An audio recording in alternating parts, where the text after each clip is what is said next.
देहात कोतवाली क्षेत्र के शेखपुरा कदीम में भाई ने बहन की गोली मारकर की हत्या। पुलिस हत्यारोपी भाई की कर रही तलाश। आपको बता दें, थाना देहात कोतवाली क्षेत्र के शेखपुरा कदीम में भाई ने बहन की गोली मारकर हत्या कर दी। मिली जानकारी के अनुसार लड़की अपने कमरे में मोबाइल चला रही थी। भाई आदित्य ने मोबाइल देखने से मना किया, जिसको लेकर भाई बहन में विवाद हो गया और भाई ने बहन की गोली मारकर हत्या कर दी। सूचना मिलते ही मौके पर पहुंची थाना देहात कोतवाली पुलिस ने मामले की जांच शुरू कर दी है। हत्यारोपी भाई की तलाश की जा रही है। इस संबंध में एसपी सिटी अभिमन्यु मांगलिक ने संबंधित जानकारी दी। अपना नाम बताइए। अपना नाम बताइए अपना। बबीता। बबली। बबीता। बबीता, क्या हुआ है आपके साथ? जी मैं तो क्या नाम घर में जा रही थी, लड़की फोन चला रही थी बैठी, तो हमारे यहाँ लाइट नहीं है, केबल कट रहा, तो पता नहीं अंधेरे में आया कोई और एकदम तो ही मार के चले गए यार। मैं देख नहीं पाई एकदम से ही, लेकिन मैं घर में से आई लेकर के एकदम तो वो भाग गया। क्या मारा? गोली मार रखी लड़की। गोली कहाँ लगी? कान पर लगी, पीछे बुद्धि में। पीछे से मारी है गोली? सामने से? पीछे तो हमारी मत उसको लोंडी का पर पड़ गई, मैं एकदम तो भाग गई। वो देख भी नहीं पाई, मैं एकदम से भाग गई। मैं तो घर में था, मैं तो पहले लोंडी का पर पड़ गई, मुझे पता ही नहीं है। और बच्चे कहाँ थे आपके? एक लड़की तो वो दुकान पर गई हुई थी, पति थे मेरे, मैं वहाँ गई थे काम पर देहरादून। लड़का? वो तो अपने बुआ के पास था, उसे कोई पता नहीं। हाँ जी सर, शेखपुरा कदीम में गोली मारी, क्या पूरा मामला है? जी हाँ, ये 8 से 8:15 के बीच में कोतवाली देहात थाने में सूचना मिलती है, मेमो मिलता है जिला अस्पताल से कि एक युवती है जिसका नाम मुस्कान है, उम्र करीब 18 वर्ष है। उसको गनशॉट इंजरी है और ब्रॉड डेड मतलब मरी हुई हालत में वो अस्पताल में आई है। उसकी माताजी ने उसको एडमिट कराने की कोशिश करी है और ये पूरी सूचना पाते ही पुलिस तुरंत अस्पताल जाती है, पूरी घटनाक्रम पता करती है। तो उसकी माँ द्वारा ये तहरीर दी जाती है कि वो करीब 7, सवा 7 बजे उसकी माँ, लड़की और उसका भाई आदित्य, वो तीनों घर पे थे और लड़की मोबाइल को चला रही थी और शायद उसके भाई ने उसको मोबाइल चलाने से मना किया। इसी बात को लेकर कहासुनी हुई और उसके भाई द्वारा उसको गोली से मार दिया गया है। और अभी हमने तहरीर प्राप्त कर ली है, मुकदमा लिखा जा रहा है और अभी जो उसका भाई है वो फरार है, लेकिन 3 टीम लगा दी गई है और हमें पूरी हमें उम्मीद है कि उसके भाई को पकड़ लिया जाएगा। जिला कारागार में बंद बंदियों में रोगों की जांच हेतु चलाया गया विशेष अभियान कैंप लगाकर की गई बंदियों की जांच दी जानकारी। आपको बता दें, जिलाधिकारी डॉक्टर दिनेश चंद्र, वरिष्ठ पुलिस अधीक्षक डॉक्टर विपिन ताड़ा, मुख्य चिकित्सा अधिकारी डॉक्टर संजीव मांगलिक, जिला विधिक सेवा प्राधिकरण के सचिव एवं अपर जिला जज भूपेंद्र प्रताप सिंह द्वारा उत्तर प्रदेश राज्य एड्स नियंत्रण सोसाइटी द्वारा राष्ट्रीय एड्स नियंत्रण संगठन के सहयोग से जेलों एवं अन्य बंद स्थान में एकीकृत STI, HIV, TB और हेपेटाइटिस रोगों की जांच हेतु चलाए जा रहे विशेष अभियान के तहत जिला कारागार में आयोजित कैंप में प्रतिभाग किया गया तथा संबंधित जानकारी दी। ये नाको के तत्वाधान में और जिला विधिक प्राधिकरण, जिला विधिक सेवा प्राधिकरण के तत्वाधान में जिला प्रशासन के सहयोग से यहाँ कारागार में बंदी सभी कैदी हैं, उनके विभिन्न प्रकार के टेस्ट होंगे, जिसमें असाध्य रोग भी है जिससे कि आगे ना फैले और जिनको समय से ठीक किया जा सकता है उनका परीक्षण करके उसको उपचार भी किया जाएगा। इस कार्यक्रम में हमारे साथ आदरणीय वरिष्ठ पुलिस अधीक्षक महोदय, आदरणीय सचिव जिला विधिक प्राधिकरण ADJ साहब और CMO साहब और सभी अधिकारी यहाँ चिकित्सक हैं। आज बहुत सुंदर बात हुई। इसी के साथ साथ जो माननीय प्रधानमंत्री जी ने 2047 में विकसित राष्ट्र बनाने का संकल्प लिया है और इसके संबंध में विभिन्न यात्राएं गाँव में, नगरों में चल रही है, विकसित भारत संकल्प यात्रा। चूंकि यहाँ के कैदी भी भारत के नागरिक हैं, अतः उनको भी इस संबंध में शपथ दिलाई गई है, जिससे कि सब लोग मिलकर अगर काम करेंगे तभी हमारा 2047 में विकसित राष्ट्र बनने का सपना पूर्ण होगा। सर, अब कैंप भी लगेंगे साथ-साथ? कैंप चल रहा है और मेरा अनुरोध ये है कि आप लोग भी आए हैं तो अपना टेस्ट आप लोग भी करा लीजिए। सर, कानपुर देहात में एक DM और जिला जेल के प्रशासन के सहयोग से एक फूड आउटलेट शुरू किया गया। सहारनपुर में भी देखो, मैं चूंकि मैं जिलाधिकारी हूँ, मेरी अधिकारिता जिला सहारनपुर तक है, मैं इसके बाहर के बारे में कुछ नहीं। सहारनपुर में क्या इसकी व्यवस्था होगी? बढ़िया, इतनी बात हुई है, हमने श्री अन्न के बारे में बातचीत की है, खान पीन से चिकित्सा पद्धति के बारे में बातचीत की है, योग प्राणायाम के बारे में बातचीत की है। तो हम अपने जनपद की बात करेंगे और अपने जनपद की बात आप आगे बढ़ाइए। हमारे जनपद में बहुत अच्छी बात हो रही है। ठीक है। कलेक्ट्रेट में भारतीय किसान यूनियन ने 8 सूत्रीय मांगों को लेकर जिलाधिकारी को सौंपा ज्ञापन, दी संबंधित जानकारी। आपको बता दें, कलेक्ट्रेट में भारतीय किसान यूनियन ने 8 सूत्रीय मांगों को लेकर जिलाधिकारी को ज्ञापन सौंपा, जिसमें उन्होंने किसान नेता युद्धवीर सिंह को हिरासत में लेने एवं एमएसपी पर कानून न बनाने, सरकार के झूठे आश्वासनों को लेकर एवं अन्य मांगों को लेकर राष्ट्रपति के नाम जिलाधिकारी को ज्ञापन सौंपा। इस संबंध में उन्होंने जानकारी भी दी। इस दौरान प्रदेश सचिव सुदेश पाल, जिला महासचिव जिलेश सिंह, अभिमन्यु वालिया एवं अन्य किसानगण मौजूद रहे। चौधरी राजपाल सिंह, जिलाध्यक्ष सहारनपुर, भारतीय किसान यूनियन। आज यहाँ जनपद सहारनपुर में जो हम लोग इकट्ठा हुए संयुक्त किसान मोर्चे के आह्वान पे पूरे ही देश में आज ये प्रदर्शन करके राष्ट्रपति के नाम जिलाधिकारी महोदय को ज्ञापन दिया जा रहा है। ये सरकार की वादा खिलाफी के विरोध में पूरे ही देश में आज सब जिला मुख्यालयों पर प्रदर्शन करके ये ज्ञापन दिए जा रहे हैं जिलाधिकारी महोदय को। सरकार किसी भी बात पे अपनी खरी नहीं उतर रही, जो भी वादे कर रहे हैं उन सबके मतलब कोई भी वादा पूरा नहीं कर रही। दिल्ली आंदोलन के दौरान 13 महीने जब आंदोलन चला, वहाँ इन्होंने वादे करे थे भाई किसानों के सारे मुकदमे वापस होगी, एमएसपी पर गारंटी कानून बनाया जाएगा, और भी जितनी वहाँ से समस्या थी सब पे इन्होंने कहा था सारी ही पूरी करी जाएगी। तो इन्होंने कोई भी वादा पूरा नहीं करा और हमारे चौधरी युद्धवीर सिंह को कोलंबिया जाते अंतर्राष्ट्रीय हवाई अड्डे पे इन्होंने गिरफ्तार करा 29 तारीख की रात को। उसके विरोध में जब किसानों ने हौला करा, ये सारे टोल हिंदुस्तान के फ्री कराए, जब जाएगा उन्हें छोड़े गया, तो ये इन्होंने वहां पे सारे ही वादे ये करे थे सभी किसानों पे जितने भी झूठे मुकदमे लगाए गए हैं आंदोलन के दौरान सब वापस करे जाएंगे। लेकिन उसके बाद भी ये फिर भी पाज नहीं आ रहे, ये अब ऐसी हरकत करते जा रहे। मान लिया ये गिरफ्तार करने की क्या जरूरत थी जब इन्होंने वादा करा था। तो भाई ये सरकार झूठी तानाशाह सरकार है, कोई भी वादा पूरा नहीं करती। गन्ना किसानों को इतना भारी नुकसान हो रहा है, सीजन तो चल रहा है 2.5 महीने तो, लेकिन 1.5 महीना तो गन्ना मिल चलते हो गए और सरकार ने कोई भी गन्ने का भाव घोषित नहीं करा। आज तक भी कोई भाव घोषित नहीं किया, ना ये पेमेंट कर रहे हैं समय से। 14 दिन में सुप्रीम कोर्ट का आदेश है 14 दिन में गन्ने आप पेमेंट करें, लेकिन अभी पिछले साल का भी बकाया भुगतान पड़ा है। तो ये भाई किसी बात का पूरे नहीं कर रहे, इसी के विरोध में आज उठा। जय हिंद, जय भारत, जय टिकट। कलेक्ट्रेट में श्री राष्ट्रीय राजपूत करनी सेना के राष्ट्रीय अध्यक्ष के हत्यारोपियों पर कार्यवाही की मांग को लेकर राजपूत समाज ने किया प्रदर्शन। आपको बता दें, कलेक्ट्रेट में राजपूत समाज ने जोरदार प्रदर्शन किया और एक ज्ञापन जिला प्रशासन को राष्ट्रपति के नाम सौंपा, जिसमें उनका कहना था कि श्री राष्ट्रीय राजपूत करनी सेना के राष्ट्रीय अध्यक्ष सुखदेव सिंह गोगामेडी की जिन आरोपियों ने हत्या की है उनको सख्त से सख्त सजा दी जाए।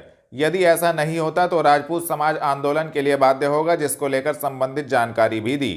जैसे कि आप सबको ज्ञात है, राजस्थान के अंदर श्री राष्ट्रीय राजपूत करनी सेना के राष्ट्रीय अध्यक्ष आदरणीय सुखदेव सिंह गोगामेडी जी के उन्हीं के घर पर, उनके निवास पर जयपुर में, जो कि राजस्थान की राजधानी है, जहां पर शासन प्रशासन का अमला हर टाइम 24 घंटे उपलब्ध रहता है, वहां पर जो निर्मम हत्या हुई है उसके आक्रोश में लगभग 27 राज्यों के अंदर प्रदर्शन चल रहे हैं। उसी कड़ी में आज बड़े भाई संदीप राणा जी के नेतृत्व में जिला सहारनपुर के अंदर सारे अपने भाई युवा साथी जिन्हें पीड़ा है समाज की, जिन्हें पीड़ा है इस बात की कि जो भी समाज की आवाज उठाता है उसे दबाने के लिए या तो सरकारें कर रही है या जो भी लोग इसको कर रहे हैं, उसके आक्रोश में आज हम सब जिला मुख्यालय पर डीएम साहब को राष्ट्रपति महोदय के नाम एक ज्ञापन देने के लिए इकट्ठा हुए हैं। देखिए, वैसे तो पूरे भारत में एक ही आवाज है, सभी युवाओं की एक ही आवाज है कि एनकाउंटर हो, पर मेरी एक अलग राय है। मैं चाहता हूं कि जो 2 अपराधी हैं जिन्होंने अपने हाथ से गोली चलाई है उनके दोनों के हाथ काट लिए जाएं। अगर सरकार ऐसा कर सकती है तो अच्छा है, अगर सरकार को ये करने में कोई आपत्ति है तो उन्हें हमारे हवाले कर दे। हम युवा इसे करने में सक्षम है, क्योंकि उनके हाथ काटने के बाद वो ताउम्र ये चीज सोचेंगे कि उन्होंने जब जिन हाथों से गोली चलाई थी उन हाथों के बिना जब उन्हें पानी पीना होगा, जब उन्हें खाना खाना होगा, जब उन्हें उन हाथों की जरूरत होगी, हर एक मिनट हर एक पल वो एक नई मौत मरेंगे। और ये एक कहीं ना कहीं इस भारत के अंदर एक मिसाल पैदा होगी, क्योंकि देखिए भारत के अंदर एक लोकतांत्रिक देश है, यहाँ कानून का राज है। जब मन से कानून का डर निकल जाएगा तो यहाँ कोई भी किसी को भी कभी भी मार सकता है। अगर सरकारें देश के अंदर कानून का राज स्थापित नहीं कर सकती, कानून का डर स्थापित नहीं कर सकती, तो सरकारों का होना ना होना मेरे जो मैं मानता हूँ उसका कोई तर्क नहीं बैठता है। चाहे आप चुनाव करा के करोड़ों खर्च कर लें या आप कुछ भी कर लें, लेकिन जब तक एक कानून का डर एक आम आदमी के अंदर नहीं होगा, कोई भी मार देता है, कोई जिम्मेदारी ले लेता है। जो लोग जिम्मेदारी ले रहे हैं या तो उन्हें सरकारों को संरक्षण है। अभी जो सरकार हमारी राजस्थान के अंदर जो सरकार है, अगर वो जो अपराधी है जो जेल में बैठ के कह के हमने मारा है, देखिए जब यहाँ पर गांव स्तर पर कोई झगड़ा हो जाता है तो पड़ोसी का नाम लिखवाता है, तो पुलिस बाद में जांच करती है, उसे अरेस्ट करके जेल भेजता है। और वो लोग तो जेल में बैठ के इस चीज का लिखित में आश्वासन दे रहे हैं सोशल मीडिया पर कि हमने मारा है। तो सरकार को इन चीजों पर ध्यान देना चाहिए। अगर ये सरकारें कुछ नहीं कर सकती हैं तो हमें स्वतंत्र करें। राजपूत समाज इतना कमजोर नहीं है। और मैं एक बात और कहना चाहता हूँ आप लोगों के माध्यम से, जितने भी हमारे नेता केवल और केवल भाषणबाजी कर रहे हैं, मेरा उनसे निवेदन है, ये राजपूत युवा यहाँ आपके पीछे खड़े हैं, इनमें बहुत सारे सूरमा है जो समाज के लिए अपना बलिदान दे सकते हैं। अगर हमारे नेता इस काम को करवा सकते हैं तो ठीक है, वरना आप आर्थिक सहयोग कीजिए। हमारी जिम्मेदारी है, हम अपने हिसाब से उन्हें जो सजा बैठेगी, मेरे हिसाब से तो जो हाथ काटने वाली बात है, हमारे पास भी बतेरे युवा है, खाली लॉर्ड बिश्नोई के पास नहीं है, वो जेल में बैठ के कर रहा है।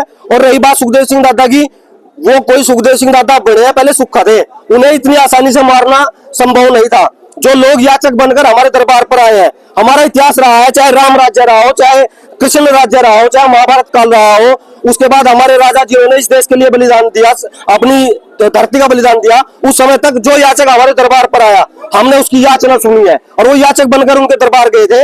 अगर वो अपराधी बनकर आते तो उनकी लाशें वहां से उठती, ना कि सुखदेव सिंह दादा की। जी, आज हमारे सारे देश में पता है कि आज हमारे एक महान अनुभव दादा सुखदेव सिंह को श्रद्धांजलि के लिए हमने ये प्रदर्शन किया है और मांग की है सरकारों से कि वो उनका एनकाउंटर हर हाल में विद इन 1 वीक में किया जाए उनका। अगर नहीं होता तो जो आक्रोश ये है, ये रोज दिन पर दिन बढ़ता जाएगा। हम एक हफ्ता बाद फिर आएंगे और इस बार दल बल सबके साथ आएंगे। सरकार अगर कोई कार्रवाई करती तो ये आतंकवाद फैलता ही नहीं। कहते हैं कि आतंकवाद तो खुद फैला रहे हैं। कभी मूसा वाले को गोली मार दी, कभी इन्हें कोर्ट में गोली मार देते हैं, कभी अभी दादा के साथ जो हुआ, किसी को कोई फर्क नहीं पड़ रहा है। जब सरकार बीजेपी की वहां पे सरकार बनती है, तब तक हमारे एक महान पुरुष की एनकाउंटर या हत्या की जाती है। क्यों की जाती है? क्या चाहते हो आप? क्या चाहते हो? हम तो इंसाफ चाहते हैं और क्या चाहते हैं? हम चाहते हैं जो जेल में बैठे या विदेश में बैठे जाके अपने आपको जिम्मेदार मान रहे हैं कि हमने कराया, हमने करवाया है, उनका सीधा एनकाउंटर चाहते हैं। दिल्ली रोड स्थित कमिश्नर कार्यालय पहुंचा ग्राम ढाई की निवासी पीड़ित सरकारी जमीन को कब्जा मुक्त कराने के लिए काट रहा अधिकारियों के चक्कर। आपको बता दें, नकुड़ तहसील क्षेत्र अंतर्गत ग्राम ढाईकी में सरकारी जमीन पर भूमाफियाओं ने कब्जा किया हुआ है। कब्जा हटवाने को लेकर पीड़ित हुकम सिंह अधिकारियों के चक्कर काट रहा है, जिसको लेकर पीड़ित दिल्ली रोड स्थित कमिश्नर कार्यालय पर पहुंचा और कमिश्नर से मुलाकात कर संबंधित प्रार्थना पत्र सौंपा। पीड़ित का कहना है कि वह लगातार अधिकारियों के चक्कर काट रहा है, लेकिन संबंधित मामले में कोई कार्यवाही नहीं हो रही है, जिसको लेकर वह मुख्यमंत्री से भी मिल चुका है, लेकिन स्थानीय अधिकारी कोई कार्यवाही करने को तैयार नहीं है, जिसको लेकर उसने संबंधित जानकारी दी।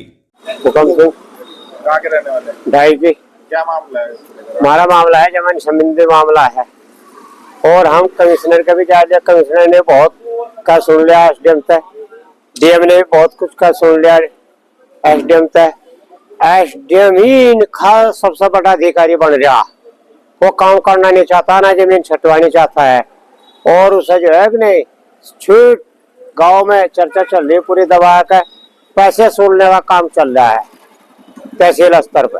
कितनी जमीन है और कैसी जमीन है? 3000 बीघे जमीन है और चारागाह और तालाब, शमशान घाट सबकी, और बंजर भी है, ढाक वाली भी है, सब है। कुछ भी कोई भी कार्य नहीं कर रहे। 8 महीने है जब चक्कर काट तो हर जगह एप्लीकेशन डेली।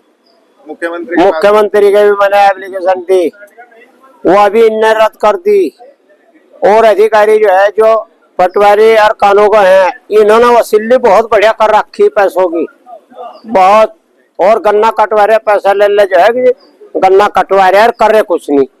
तो आज कमिश्नर साहब से मिले क्या? आज कमिश्नर साहब से मिले हैं। कमिश्नर साहब ने कहा कि 1 हफ्ता और रुक जाओ, 1 हफ्ते के बाद देखते हैं। मगर जी हम कब तक आते रहेंगे, जाते रहेंगे? ये और लिखित रूप में कमिश्नर ने भी दे रखा और डीएम साहब ने भी दे रखा और कतई भी एक्सीडेंट नहीं करना रहा कतई भी। मैं प्रमोद प्रधान, किसान यूनियन प्रदेश उपाध्यक्ष भानु। तो आज आप कमिश्नर साहब से मिले, क्या मामला? हाँ, मैं ही हुकम सिंह को लेकर मिला हूँ। लगभग 4 महीने से हम भी इसमें कंटिन्यू है, लेकिन अधिकारियों का आदेश को भी एसडीएम नकुड़ बिल्कुल नागवार कर रहा है। मुझे ऐसा लगता है कि एसडीएम नकुड़ ही शायद इस प्रदेश का पूर्ण रूप से, मुख्यमंत्री भी उसके आगे कुछ नहीं है, तुच्छ है सब। लेकिन मैं कमिश्नर साहब को आज बता गया हूँ कि यदि 1 हफ्ते में इसका निस्तार नहीं हुआ तो हम आमरण अनशन पर हुकम सिंह जी को बैठाने की तैयारी कर रहे। पूरा संगठन हमारा साथ रहेगा और नकुड़ तहसील को हम जाम कर देंगे। यदि एसडीएम ने 1 हफ्ते में कोई कार्रवाई नहीं की तो इसका बहुत बुरा अंजाम होगा और उसका जिम्मेदार नकुड़ प्रशासन होगा, क्योंकि डीएम साहब भी बोल चुके, कमिश्नर साहब भी बोल चुके, वो किसी की सुनवाई नहीं कर रहा है।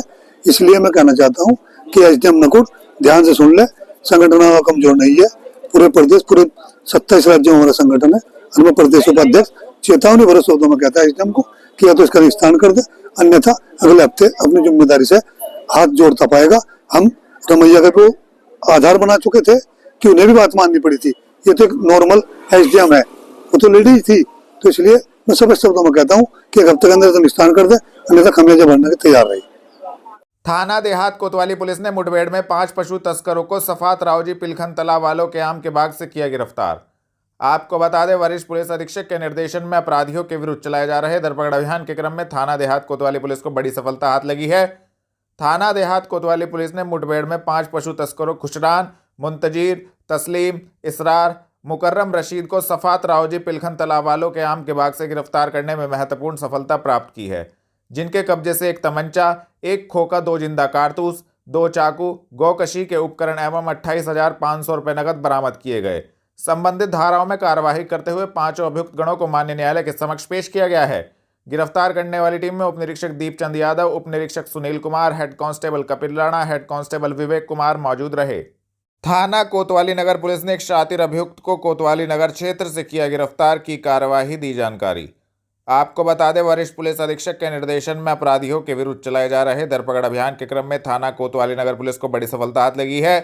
थाना कोतवाली नगर पुलिस ने एक शातिर अभियुक्त अरबाज को कोतवाली नगर क्षेत्र से गिरफ्तार करने में महत्वपूर्ण सफलता प्राप्त की है। संबंधित धाराओं में कार्यवाही करते हुए अभियुक्त को माननीय न्यायालय के समक्ष पेश किया गया है।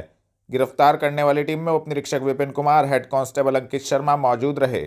मुख्य विकास अधिकारी ने किया विकास भवन का औचक निरीक्षण, अनुपस्थित पाए गए कार्मिकों को कारण बताओ नोटिस जारी। आपको बता दें, मुख्य विकास अधिकारी सुमित राजेश महाजन द्वारा विकास भवन परिसर के प्रथम तल पर स्थापित जिला विकास कार्यालय, जिला ग्राम्य विकास अभिकरण, द्वितीय तल पर कार्यालय कृषि, कृषि रक्षा, यूपी नेडा अर्थ एवं सांख्य अधिकारी, समाज कल्याण विभाग अल्पसंख्यक कल्याण अधिकारी, समाज कल्याण विकास सहारनपुर का औचक निरीक्षण किया गया। औचक निरीक्षण के समय अनुपस्थित पाए गए कर्मचारियों के संबंध में सभी कार्यालयाध्यक्ष विकास भवन को निर्देशित किया गया। सभी अनुपस्थित कर्मचारियों को कारण बताओ नोटिस जारी करते हुए उनका स्पष्टीकरण प्राप्त कर संस्तुति सहित आख्या प्रेषित करें। इसके उपरांत संचालित कार्यालयों में सभी पटलों से अभिलेखों के संबंध में जानकारी ली गई। साथ ही जिला समाज कल्याण अधिकारी को निर्देशित किया गया। लाभार्थी पूरक योजनाओं से संबंधित आने वाले लाभार्थियों को योजना के बारे में अच्छी जानकारी उपलब्ध कराते हुए लाभार्थियों की समस्या का मौके पर नियमानुसार निस्तारण कराया जाना सुनिश्चित करें। कलेक्ट्रेट में जिलाधिकारी की अध्यक्षता में रासायनिक दुर्घटनाओं से निपटने के लिए हुई टेबल टॉप एक्सरसाइज। आपको बता दें, जिलाधिकारी डॉक्टर दिनेश चंद्र की अध्यक्षता में कलेक्ट्रेट में जनपद में दुर्घटनाओं की शंका वाले कारखानों में होने वाली रासायनिक दुर्घटनाओं से निपटने हेतु रासायनिक, जैविक, रेडियोलॉजिकल तथा न्यूक्लियर विषय पर प्रशासन एवं 8वीं बटालियन एनडीआरएफ गाजियाबाद के साथ संयुक्त मॉक एक्सरसाइज के लिए टेबल टॉप एक्सरसाइज की गई। डॉक्टर दिनेश चंद्र ने निर्देश दिए कि आपदा से निपटने हेतु संबंधित सभी विभाग बेहतर आपसी समन्वय स्थापित कर उचित कार्रवाई करें। उन्होंने निर्देश दिए कि दुर्घटना वाले स्थल पर फर्स्ट रिस्पॉन्ड टीम के पास मानक के अनुसार सभी व्यवस्थाएं एवं संसाधन उपलब्ध कराना सुनिश्चित करें। उन्होंने कहा कि संबंधित विभाग एनडीआरएफ की टीम को घटनास्थल तक पहुंचने में ग्रीन कॉरिडोर उपलब्ध कराए।